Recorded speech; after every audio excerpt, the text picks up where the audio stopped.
Welcome to the One Up Podcast. Would you introduce yourself? David Wolfe, David Jimenez. Wolfe, Jimenez. Yeah. Will you tell us what you do?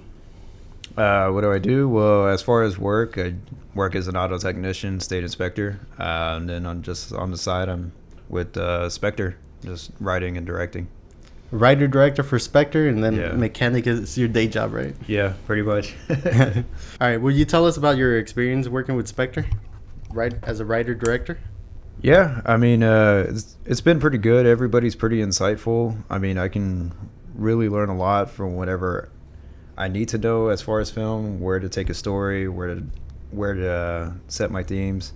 I mean, as far as right now, what I've noticed in writing, I'm more of a visual storyteller. So anything that I did as far as with the short that I just directed, it's more by the shots that kind of tell the story more so than dialogue or just any discussions you hear in it. So I pretty much just go like for the avant-garde kind of style, something a little more surreal, but also just kind of make it look like a painted canvas, at least how I see things. Okay, so you focus on the image to help tell your story. So whatever emphasizes the story you're going for over dialogue. Yeah. I mean, as far as now, I have this issue when I do write sometimes. It's a little too much on the nose. So, Oh my gosh. and I'm just like, it sounds better if it would be in a book than it versus a script. Because a script, you don't want to say too much because, you know, you kind of want to lead an audience in the direction and have them figure it out. At least that's how I like films, for the people to figure it out on their own. Because if I tell too much, then it kind of takes away from the thrill of that. I get that. I think I've seen people talk about like Quentin Tarantino. Though, if you read his scripts, there's some things that he writes out like if it was a page on a novel. Yeah. Because it's like very detailed, and he's like telling you what emotions everyone's feeling and everything is very detailed. And I was like, sometimes it's stuff you wouldn't see like on a regular script, or you don't really need in the script. Right. Yeah. But I mean, it's always when you're the writer and director for it, it really doesn't matter because you're going to interpret it visually at the end. Yeah. It's almost like as long as you're a writer and director, you know what you're going to do with it. So that can only help everybody else around you. Yeah. And then though sometimes, you know, it may not look right on the day of shooting, but once you get into the editing, that's whenever you kind of see it take its course. You kind of see it, you know, fall into place. Do you have a genre you feel like the most comfortable working in? I'd say anything art house or horror. Art house and horror? Yeah. Do you have a favorite film, like a film that maybe inspired you to get into film? There's a lot. There's a lot. But generally, probably Tree of Life by Terrence Malick. It's not really a movie that tells you a whole lot dialogue-wise. Everything is pretty much visually telling a story. I mean, it took him years. I don't remember exactly how many years, but I know it took a long process for him to get the film. He's one of those guys, whenever he sees something not even part of the set, part of what the actors are supposed to be doing, it could be some birds just flying around and it just looks pretty much really good with the scenery, something a cinematographer would probably have to set up, and he would just start filming that, just being an added sequence. He kind of just films stuff in the moment. Yeah, it's not necessarily B-roll because it's supposed to kind of go along with what's being told. But he was somebody who went to Oxford to study philosophy, and later just became a director in the late 70s. I really liked his work. I've seen a few of his films, and like they always have this very like big feel to them. It's like everything's like very epic. Yeah. But they're like really intimate scenes, but the way they're filmed makes them feel like very epic. Yeah. And it's a good thing to do that too. I feel like it tells a story differently when you can kind of connect people by the actions taking course, not so much what people are having to tell you. I was trying to think of the word. What is it called? Not emphasizing, but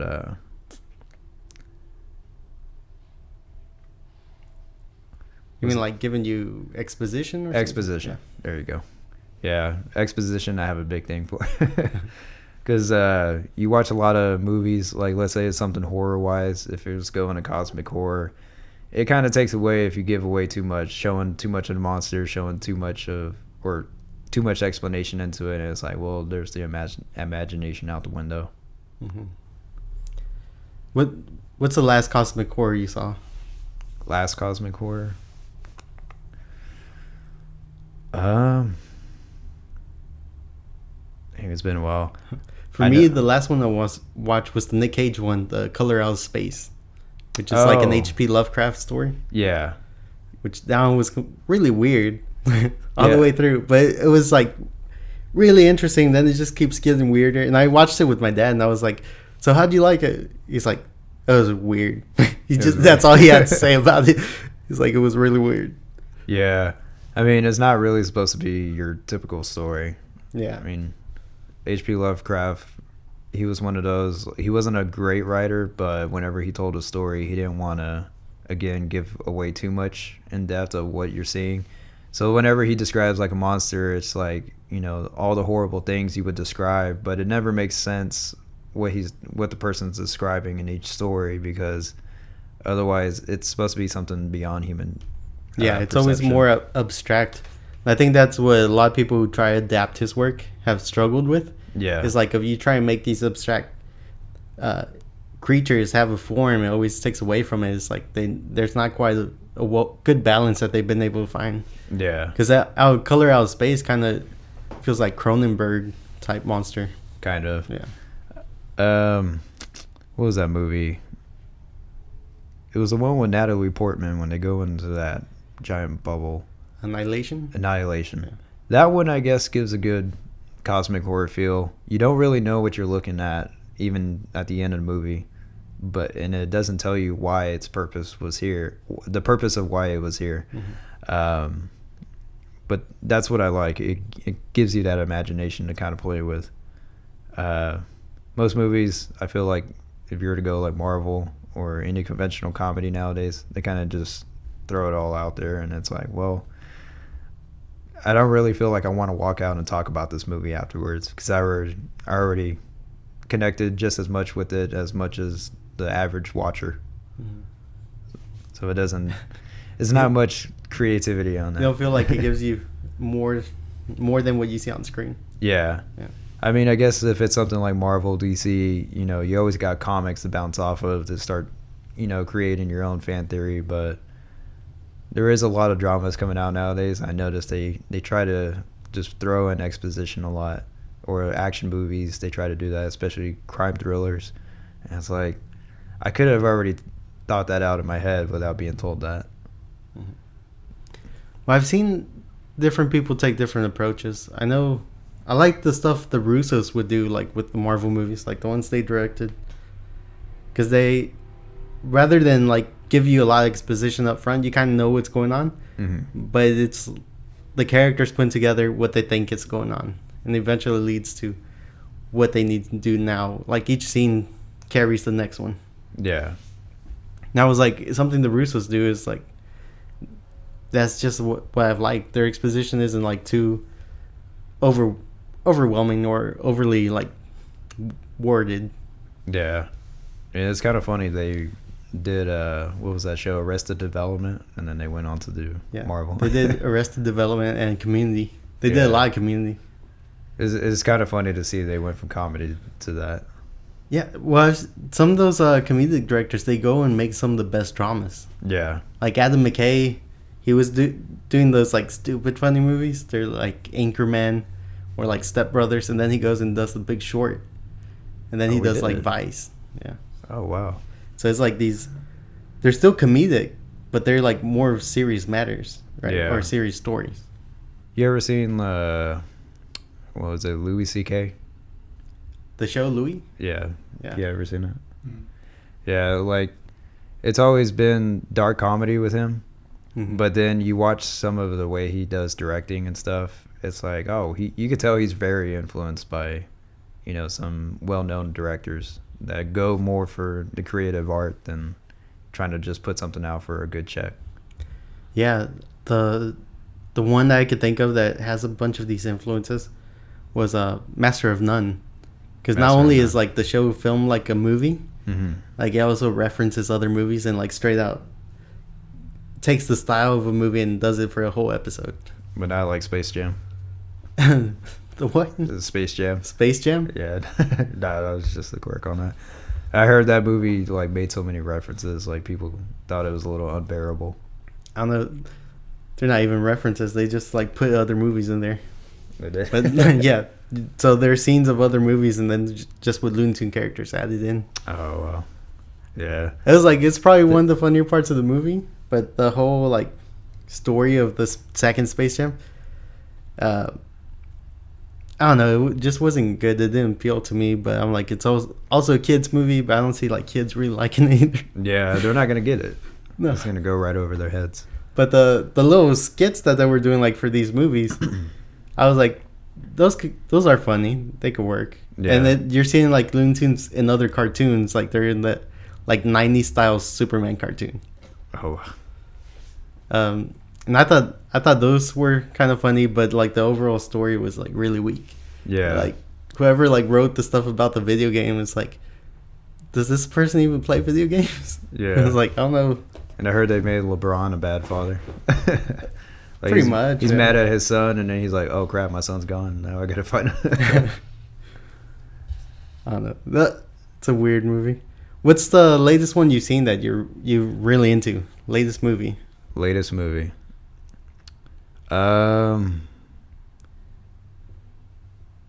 Actually, because this was gonna start an idea for something else I wanted to write on. It's actually an old movie with David Bowie in it. It was actually like the first movie he starred in. Is it The Man Who Fell to Earth? Or Yeah, something? The Man Who Fell to Earth. I actually just watched that over this weekend. It's actually a really good movie. I mean, it's really weird. I feel like there's a lot of points where the story just kind of skipped over some subjects, and you're like, wait a minute, how did I jump from here to here already? Like, you do notice a timeline jump in a movie, but you look more at the characters and how they start aging. Of course, Bowie's character doesn't really age because hence he's an alien, which, I mean, that's already given away right off the bat in the beginning.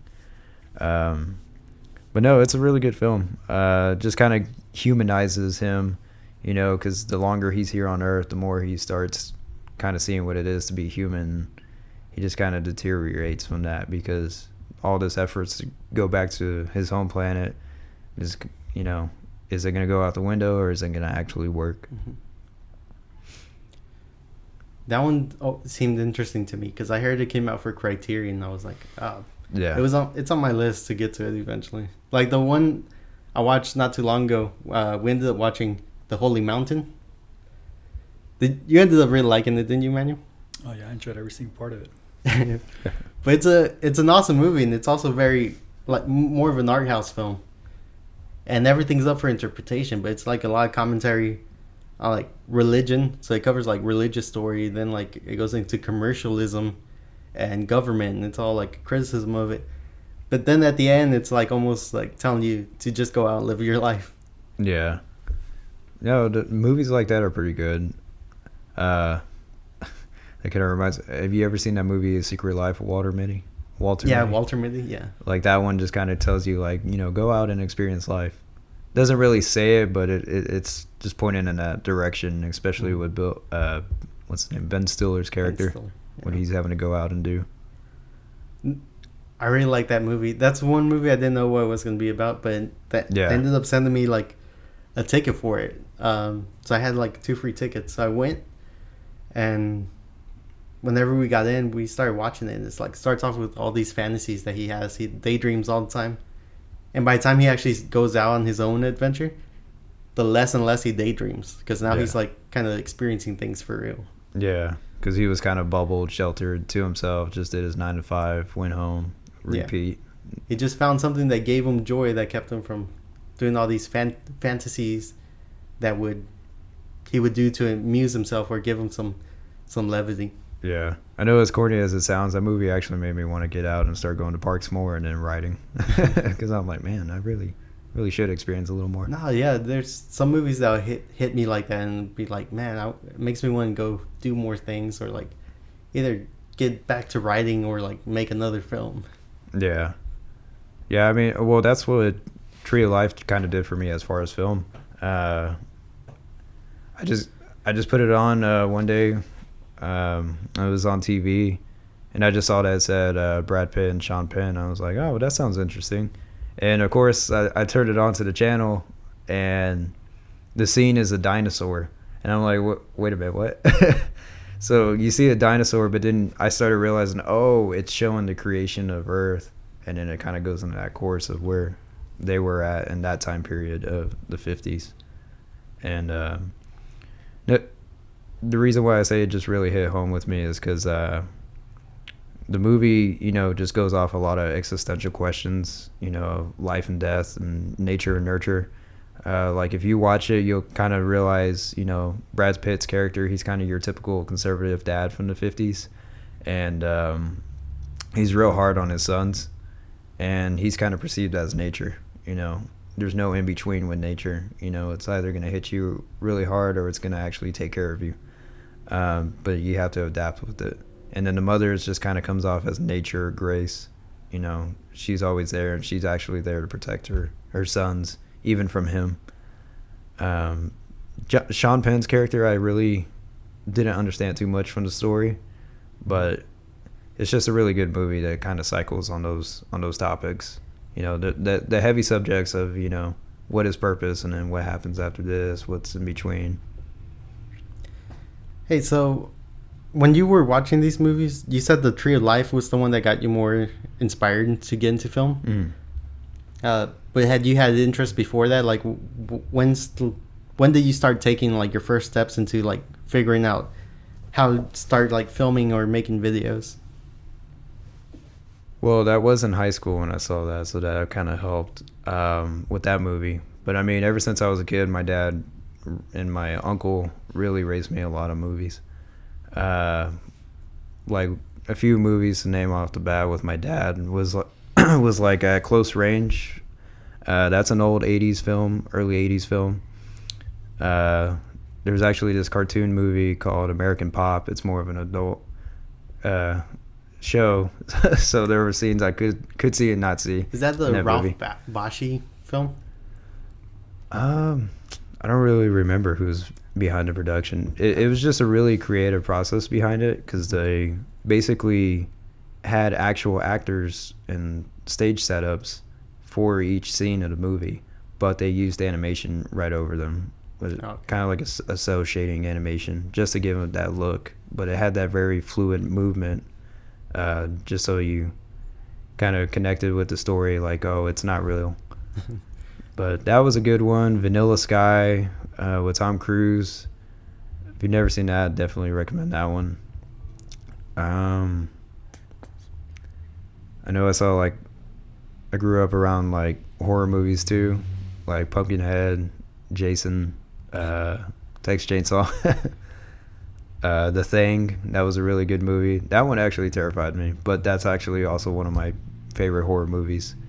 Just kind of goes on the cosmic horror theme, because you see it but you don't know what it is. Mm-hmm. And try to think. Oh, the Departed. I'd say that was a movie that really got me into the concept as far as story and crime wise. Yeah. That, Goodfellas, I mean, pretty much any Scorsese film. Grew up on all those. I think I got more into it around whenever I was in high school, but before that, I might have been like 13. I used to like drawing comic books, so I would always like draw out stories and like make my own comics. And then like as I got older, I kind of got more and more into movies, where I was like everything I like to do kind of just like all converged into filmmaking. Mm-hmm. So it was like all my interests were in this one field. And whenever I was in high school, there was a teacher who would start talking to us about all these films that were like considered like great films. And like the one he really talked a lot about was The Godfather. And he would quote lines from The Godfather too in class. Did he have the orange peel too? No, he didn't have the orange peel. But he would quote some of the lines from it, and like also there's the line he refers to, like Vito says about his son Sonny whenever he talks out of place. Mm-hmm. He's like, he says how he has a softness for his son, and to excuse like him speaking out, something like that. But it was like he would use that line to talk about his students, right? Yeah. It's like almost like forgiving that sometimes they blur out, whatever. But he would talk about Godfather a lot and Pulp Fiction. So sometimes he would get like really into movies and like wanted the class to do a play and stuff. Mm-hmm. So I think through his class, it got me more into the literature of like filmmaking. So it got me more into like the story and structure.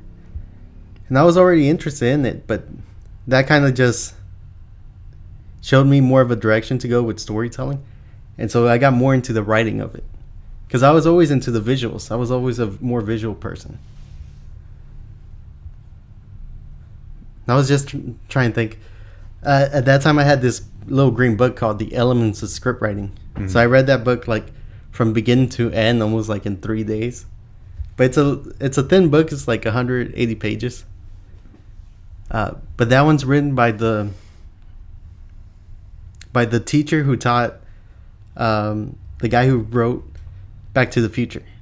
Oh wow! So it says on the cover of the book, on like the back of it, but it says he was the teacher to him, and he like really condenses this like style of storytelling. So it was something I really liked because it was like to the point. Yeah.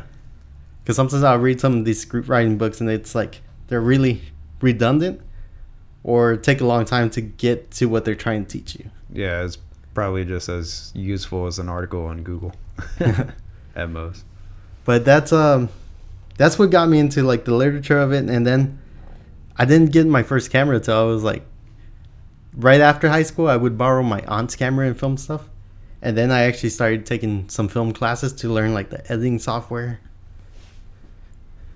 So it was like maybe like my first year of college where I actually started filming.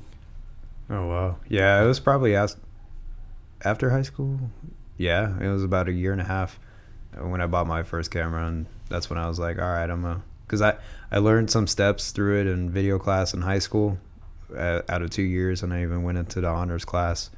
And then afterwards, I just still try to keep up with it and try to learn here and there by ear, which is videos on YouTube, like Film Riot. I would watch a lot of their videos on YouTube and just kind of get some insight on how you do, under $10 props, stuff like that. Made my own glide cam out of some PVC pipe I just bought out of Lowe's. Just put a weight, like a 1.5 pound weight on it, just to kind of stabilize. And you can just kind of carry it around. It's not the most effective, but I mean, it kind of gets you where you need to go. Did you go to school like to learn film formally, or did you just kind of learn on your own? I just been learning on my own. Yeah. Just improvised. I think, because I was going to say, I think one film that did kind of push that moment where I was like, all right, film is something I'm pretty intrigued by was when I finally saw Saving Private Ryan, and I was like in middle school. It just happened to pop up on TV, on like TNT. Mm-hmm. And I don't know, compared to both Spielberg films, like I feel like that one, he really tried as far as his cinematography to go for a style that's artful and it tells the story, even without having to use dialogue for some moments. Because then some of the characters you actually feel for them. But I mean, that movie was known for sending a lot of veterans back to counseling, especially that beginning scene from D-Day. But I mean, it's well recognized for what it was. It's just funny that how many Academy Awards it won and still got beat out by Romeo and Juliet. Baz Luhrmann's Romeo and Juliet. Yeah. But when I think about Private Ryan, Saving Private Ryan, that one scene, the D-Day scene, mm-hmm. I remember like going back and like listening to some of the commentary on it. Like, it wasn't even on the disc itself. There's like a Spielberg documentary that kind of talks about his different movies. Mm-hmm. And each segment, they'll talk about the movie he was doing at this time. And he'll talk about Saving Private Ryan, where he wanted like a documentary feel, like wanted people to feel like they were in the moment. And so he got a cinematographer that was known for documentary. So I think like come up with that shaky cam. Yeah.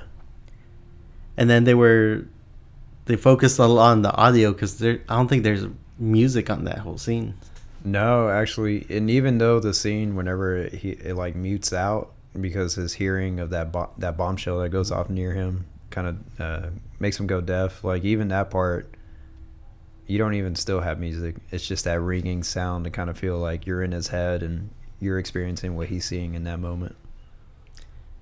It's something that's great that like the way the camera is like really emphasizes like the feeling of it. Yeah. Like the entire chaos of everything going on.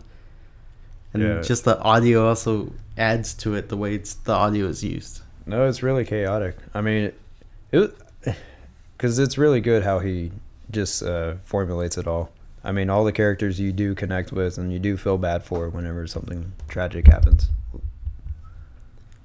All right. So going back to this, you said you had no formal training. You kind of go on your own. Yeah. So, did you work on more short films, or were you just more as like director? But were you more of a writer before then?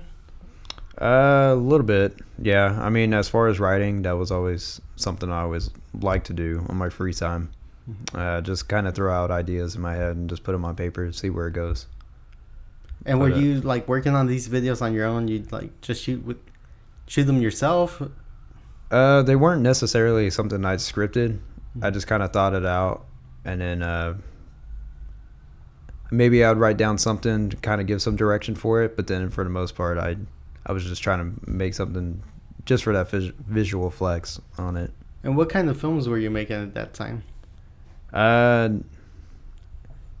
Just anything that was kind of shot for shot. It wasn't so much to tell a story. It was just because you kind of wanted to and figuring out the equipment? Yeah, because I mean, I had some friends that I kind of wanted to get into, like, hey, you know, I got a camera and, you know, I've just been really interested in film. Well, they didn't really want to get too much involved in the, you know, just, you know, we're teenagers, they want to do other stuff. But now that I'm with Spectre, you know, it kind of gives me more hope on that to kind of get my visual creativity out, or whatever it is, writing. What led up to you like seeking them out or like meeting up with everybody at Spectre? Well, my roommate actually, my friend Juan, I live with him, and then he told me, hey, so you know, I kind of like, he had already been working with them maybe on and off about a year.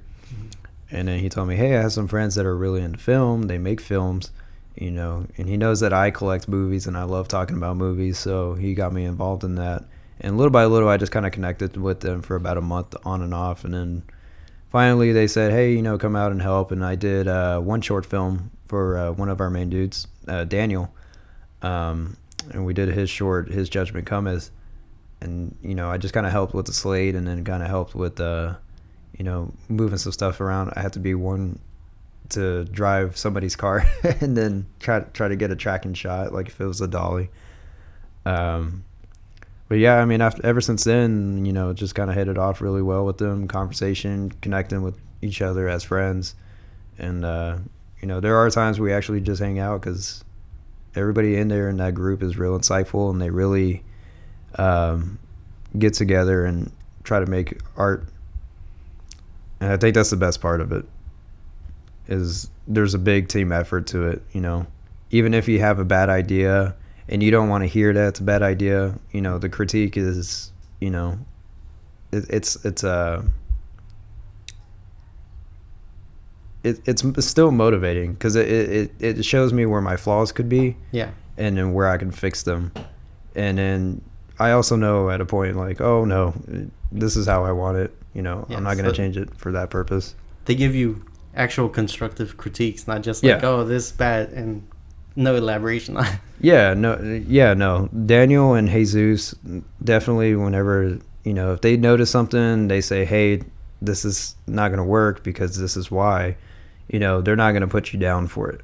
They're not going to, you know, they're not going to kind of dominate your opinion or your vision for it, they're gonna tell you, hey, here's the step by step to get to that point. Now that's one of the experiences we've had. I worked with like different groups, different people, and every now and then someone's like, hey, we should work together, write this.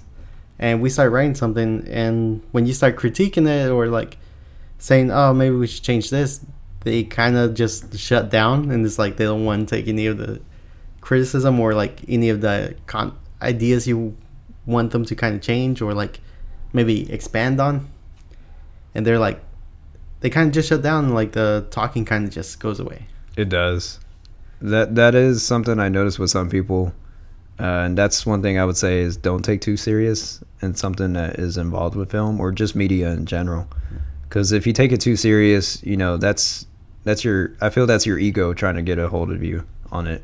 Because then you're trying to set a high bar for something, and you got to kind of see it step by step. Otherwise, if nobody else is getting it and you're the only one that understands it, then you can't expect the whole audience to just come in, flocking in, and it's like, oh, I got something going for me. Yeah, I think at that point you could tell when you're working with someone, it's like you one set the high bar and you're like hoping everybody comes along with it, right? Yeah. And so if you guys aren't really on the same page, or like maybe they're just not one to give out more ideas or something, you can kind of tell when they're the one give it, like actually put it at the same level as you do.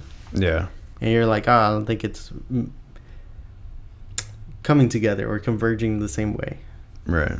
Yeah. I mean, I just say keep your head leveled on it. Don't lose yourself in the moment. That don't be a hothead about it, and don't work yourself if somebody says something against what you want to do, because sometimes that point that they make can probably help in the future for something else, or in that moment, whatever you're shooting, photography, writing, whatever it is, it'll help give a better direction, make it go forward in the way it needs to be. And right now you have a new film coming out, right? Yeah. And what's the title and what's it about? Memento Mori. I don't want to say too much of what it's about. Again, kind of want people to kind of figure it out on their own, even if they don't get it. I've already had our guy Daniel kind of say, I don't get it. And I'm like, well, we haven't put in really any audio to it. But then again, like I said, it was just more to kind of flex my visual chops. Yeah. It wasn't really something to kind of create that dynamic story. Oh, here's point A to point B. Something else that I want to write later on, that's what I kind of want to put more emphasis on dialogue and more of a linear story. But this was just kind of something to give a dark theme, a horror theme for it. More on a art house style, so not a conventional horror story. This is something you're releasing October 31st for Halloween? Was hoping to. We might not actually get that point, just because there was that point I got sick. I know I was supposed to meet with you about 2 weeks ago. That kind of just threw everything, out of routine. Mm-hmm. But hopefully soon. Hopefully before December, if we can do that. But there's no official set date. Oh, okay. Well, just let us know, and we'll put in the link in the video and all the podcast links. We'll put it out. At most right now I just have a rough cut. It was kind of a rough cut of a rough cut, but it's still all the clips and sequence as they need to be, and then now we just got to work audio with it. Yeah, right now I'd say if you don't have a set date anymore, I was like, just keep working it until you get something that you're satisfied with. Yeah. Yeah. Because I know how it is sometimes. It's like you're not quite there. You're like, I need to rework it a little bit more. Like the last thing I worked on, I had the time limit. So I was like, I got it down to where I needed it to be, or like what the actual edit would be if I didn't have a time limit. Mm-hmm. But then I had to cut it back down to meet the requirements for this competition. So I had to go back and like reduce everything as much as I could while not taking away too much from the story, so you can understand it if you were to like watch it all the way through. Yeah. But it takes away a lot of the moments that would build more suspense. Right. I do know that like runtime is like a crucial thing. I mean, there's a lot of movies visually I like, or story-wise I like. And you'll hear from any YouTube critic or just any big-time critic, like they'll say like this movie felt like it could have been extended another 30 minutes or it could have been shorter this X amount of time. But again, runtime is like a crucial thing with any film, because you don't want to drag it on too long and then it's like, okay, this doesn't make any sense anymore. We're just kind of throwing in stuff for a filler, and then the rest is like, maybe it was too short, it didn't tell me enough. I think nowadays it's probably not as big of an issue now since everything's like streaming. Right. But I think it was like more back then because you needed 90 minutes or like 90, 120 exactly. Yeah. But that would be because then it would get cut for TV and stuff. And you have to stay in a budget and then just a bunch of stuff. I think the only thing that held over is having to keep this format so you can actually budget out and plan things. Yeah. But hopefully with streaming, like, you'll get less and less of that, and you kind of could do more or less what you're looking for. Like, get it exactly like the way you want it. Yeah, I mean, Scorsese put out Irishman. That was, what, like 4 hours? 3.5 hours? But even, like, on those TV series, like, you'll see episodes that come out, they're like 30 minutes, but then the next one's like 50. Yeah. And it's just, like, the timing kind of varies. It stays within half an hour, but it always varies, like, 10 minutes more or less. Yeah, like, I just finished the first season of True Detective about 3 weeks ago, and it took me a while to get through that series. And it's just 8 episodes per season, and they're all different stories per season. But the first one is really good, so if you haven't seen it, I highly recommend that one. But the episodes are about 90 minutes long. Yeah. So a lot of the times I was like, God damn it, I gotta go to bed now, and I have to kick back. So it was definitely something I would have to put on like prior to then, and then, you know, next day I'll watch the next episode next day. But Squid Games, I did notice same thing. That's like an hour long, and then there's other episodes like Mindhunters that has like hour-long episodes, and then you get I just had the show on the top of my head, but it's like 30 minutes long per episode. No, so far I've seen just the first season of like True Detective. I haven't seen the other ones. Yeah. But I got back into The Sopranos, so I started like watching it again now that Saints of Newark came out. I like watched the movie and I was like, I gotta finish The Sopranos now, because I was watching it slowly. Like I watched like an episode here and there, and then like in order, and I left off on season 5. So now I'm like, I jumped back into it, and like I started watching it again. And I'm like, I get really into it, but each episode is like an hour long, so I'll just watch like an episode every night before going to bed. Oh man, yeah, no, it's a good show. It definitely hooks you. I didn't watch it properly, I guess, like through HBO, so I kind of fell out of sequence, but I was keeping up with what was going on. But I remember when I was in middle school, it came out on A&E, and me and my dad would watch it because he loves those mafia movies. And so I kind of caught up with that and got to see where it's at. And so, yeah, I definitely want to see Many Saints in Newark. Yeah, the Saints of Newark, and they announced that they're making more Sopranos stuff. So really, like backstory, or yeah, more like prequel stuff. Oh, okay. Yeah, because I know Newark was supposed to kind of be like a prequel, kind of give some insight and story of wherever Tony Soprano started. A story that they mention in like the show, but now you're actually seeing the steps that go into the stuff before that kind of makes Soprano a made man, right? Yeah. But after watching the movie, it was more of like the influences in his life that leads him to where he goes into the show. Yeah. Yeah. Well, I mean, there was a lot of fillers that needed to be said. I heard that's what Newark kind of does. So it kind of answers some of the questions like that you didn't get in the series. Because I know there were some characters people felt they needed backstory, or they wondered, what went on, after or during the show, whenever they just kind of like faded out.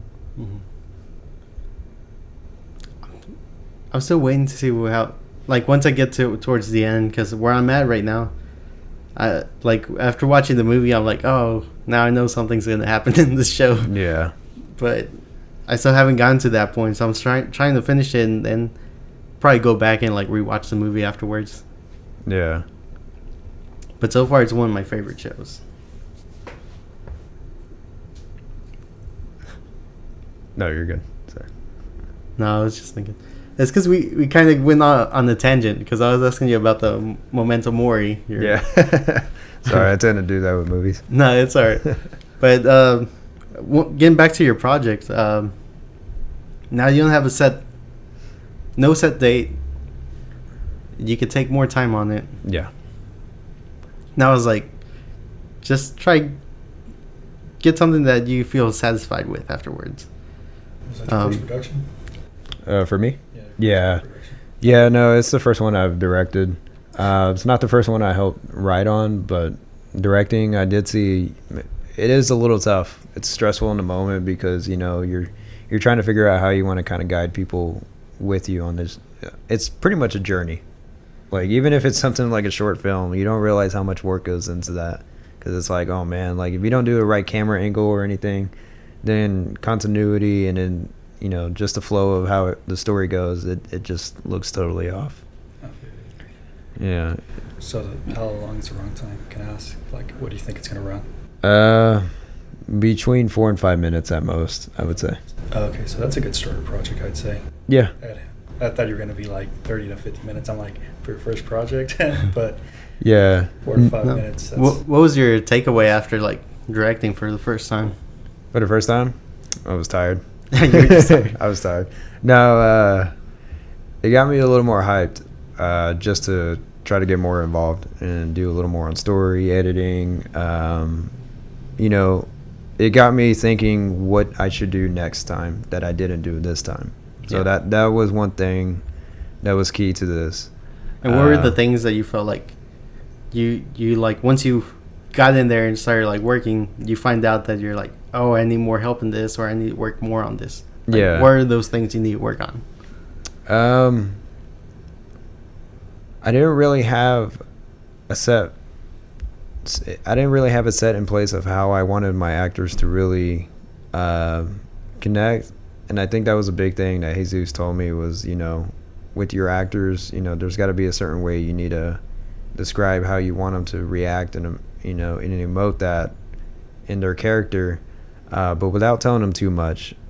And that was a little tricky for me because I think I gave a little too much, telling them how I wanted them to act, just because, you know, I in my head I'm seeing that and I want them to do that, but I also got to let them kind of free flow with it because otherwise, you know, it looks a little too cued for them to do something like I'm saying, like action, now do this and you're gonna do this, and it doesn't look natural. Yeah, I got you. Like, I mean, it's not that bad in this, but there were some little points in the film that I'm noticing. It's like he could have done this a little different, but I'm sure that's with any director. One thing that I like to do is like I'll like whatever's in the script. Usually, if they're working on the script I wrote, I'll have basically what the emotion is or like what the action is. Mm-hmm. And once we're on set, I let the actor just do his own interpretation on it. And there's changes. I'll like tell him, oh, change it this way, and let's change this. But it kind of goes based on like what the actor gives you, because that then gives you like an idea what you can work with and how you can kind of direct it to the best way with them, like to get the similar to what you want or something you didn't expect. Mm-hmm. So it's a little bit more fluid. Yeah, and that's the biggest thing. Now, one of them was the first time to try and act out. Mm-hmm. So, you know, it's excusable, like, if he didn't get where I was saying, but also, you know, I probably should have prepared myself a little more and discussed with him on that. So that's something definitely to check out on next time is like, hey, maybe, you know, at least a few weeks before we're going to even shoot, you know, maybe meet up, kind of go over how I want things. So that way time comes, hey, we're going to shoot today, X time, he comes in, or whoever it is, they come in, and then they kind of know already off the bat what they're going to be doing. they can kind of play with the character how they please, without me having to put Just too much emphasis on it. Being able to have more prep time, rehearsal time, always helps. Yeah. Yeah, because I know, I think it was Jesus, he told me with his film, he prepped with both the actor and actress at least a month prior to them shooting, just trying to go over, and then even having them together to kind of connect, so that way when you saw them act out in the movie, it looked like they actually had a bond, like they were a brother and sister. That was for 6? Yeah. Right? Oh, yeah, for 6. I just kind of went on saying. But yeah, that's a big thing. Just one thing I noticed with this. There's a lot of preparation that goes into it, and there's a lot that, if you're not carefully looking into it, you can misstep a lot of stuff. All right. Well, we're close to the end. Would you like to tell us, like, what's one of your favorite experiences, like, working in film? So it's, like, anything that's film-related. Anything? I know we did one short that we're going to work and edit. We did this about a month ago, and there was actually quite a few actors. There was about 8 or 10 of them. And then with Spectre, our group, there was maybe about just 9 of us. And we worked with Bobby, who's kind of manages with Spectre, and he kind of helps Jesus, like, hey, we're going to do this kind of shoot. Well, we did the shoot for him, and I ran audio with my friend Juan on that. That was actually pretty interesting. Like, I got to kind of get a feel for how you're supposed to capture audio. But it was just a fun moment. Those 2 days we had to shoot. It was tiresome because I worked my 9 to 10 hour shifts and then I had to go there and then go back next day. But it was pretty funny because as an audio guy, you never realize how much you're having to be out of camera. And for instance, at one point I had to be under a table. So just so I'm not in shot, and then you're just put in weird places. But I guess truly though, the biggest thing I like about doing production is just when you find different locations, you're seeing a new place and you're kind of connecting with new people. So Gotcha. Those are the 2 biggest things. Well, that story reminded me, like, there was a short film that I worked on where they sent me all the way to Louisiana to go work on it. Oh, wow. And I was just running audio for them. But the director wanted a wide shot inside the restaurant, but still needed the audio. So the thing we ended up doing was taping the boom pole to the back of some chairs. Oh, man. So it was taped to the back of some chairs, like the mic pointing to the actors.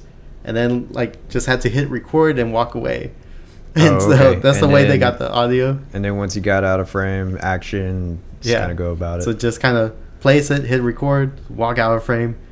And then, like, they'll go through it. Then we went back to just, like, holding it up there. But it was just really funny. For some reason, the director just wanted that wide shot. And we couldn't fit audio anywhere because there's nothing but that table there. Yeah, that's whenever you got to just do the magic book of craftsmanship on that. I don't know how to put it, but you just got to kind of work with what you have. Yeah, your movie magic. All right, do you want to plug you got any social media you want to plug? There's just my social media, which primarily I'm on Instagram, as far as anything I post media wise. And what's your name on Instagram?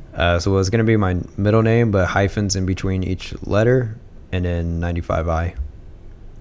So Wolf hyphen. Yeah, well, W hyphen O hyphen L hyphen F 95I.